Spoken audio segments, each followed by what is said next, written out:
Good morning বন্ধুরা, সবাইকে জানাই সরস্বতী পুজোর শুভেচ্ছা। তো আজকে সরস্বতী পুজো একটা বিশেষ দিন আমাদের বাঙালিদের কাছে।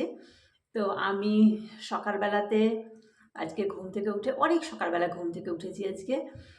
তো একটা কাজ ছিল বলে একটু বাইরে যেতে হয়েছিল, বেরিয়েছিলাম। তো বেরিয়ে এসে এই তাড়াহুড়ো করে বাড়ি ঢুকে কোনো কাজ করিনি আর কি, কাজ-টাজ না করে বেরিয়ে পড়েছিলাম। তো বাড়ি এসে তাড়াতাড়ি করে কাজ করে এখন রান্নাঘরে চলে এসেছি। আজকে সরস্বতী পুজো, খুব মিস করছি ছোটোবেলাটাকে, স্কুলটাকে ভীষণভাবে মিস করছি। আর আমি যেখানে থাকি এখানে সরস্বতী পুজোটা সেইভাবে হয় না।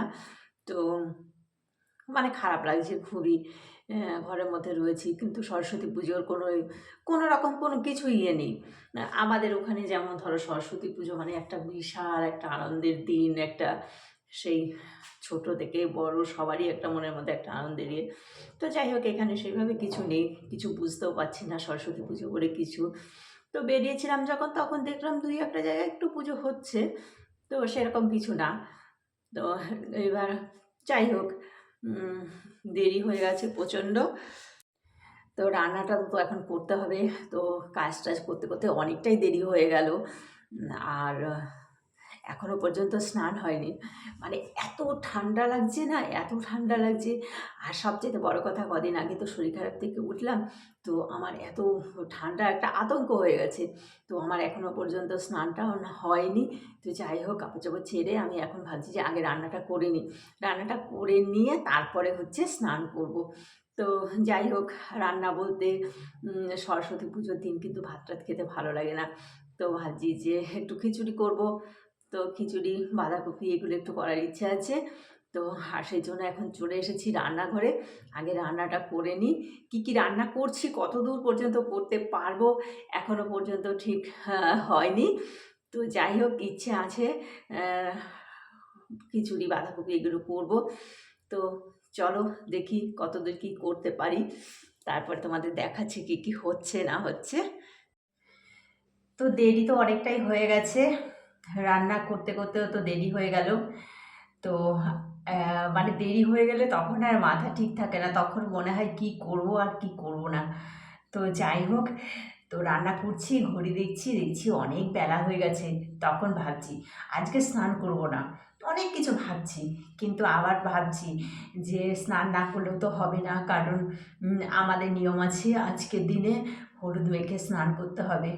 তো সেই সব চিন্তা করতে, করতে তারপরে আমি দেখলাম যে না, তাড়াতাড়ি করে যে করে হোক স্নানটা করতে হবে। স্নান পুজোটা তো সারতেই হবে, তাই না? তো তারপরে তাড়াতাড়ি করে স্নান করে এলাম।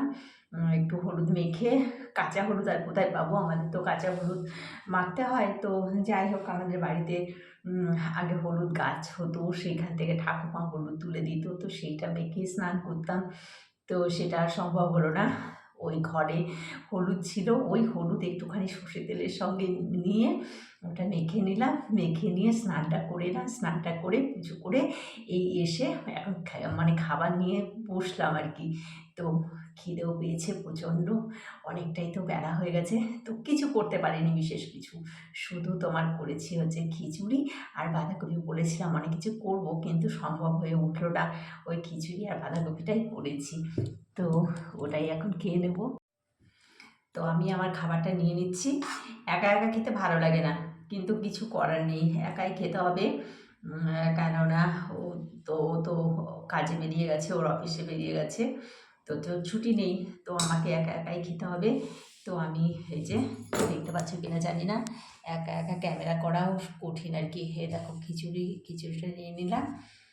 আর তার সঙ্গে এই যে আছে বাঁধাকপি।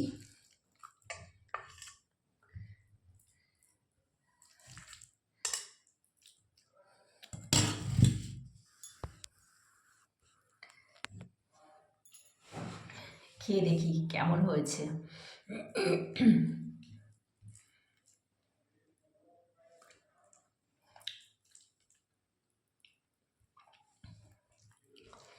ভালোই হয়েছে। তবে আমার তাড়াহুড়োর জন্য আমি কি করেছিলাম, খিচুড়িটা প্রেশার কুকারে দিয়েছিলাম। যাতে একটু তাড়াতাড়ি হয়ে যায়। এবার প্রেশার কুকারের জিনিস কি হয় জানো তো, একটু আঠালো আঠালো হয়। আর এমনিতে গোবিন্দভোগ চালের খিচুড়ি, তো গোবিন্দভোগ চালটা তো এমনি একটু আঠালো টাইপের, আর তার মধ্যে হচ্ছে প্রেশার কুকারে দিয়েছি, একটু আঠালো আঠালো হয়েছে। তাছাড়া খেতে কিন্তু খুব ভালো হয়েছে।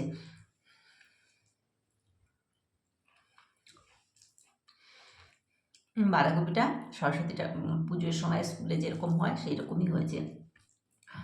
মানে তখন তাড়াহুড়ো করছি তো, মাথা ঠিক নেই কী করবো না করবো।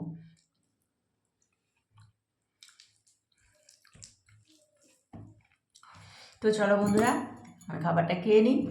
ভিডিওটা যদি ভালো লেগে থাকে তাহলে একটা লাইক করো, আর যদি আমাকে ভালো লেগে থাকে তাহলে আমার চ্যানেলটা একটু সাবস্ক্রাইব করো।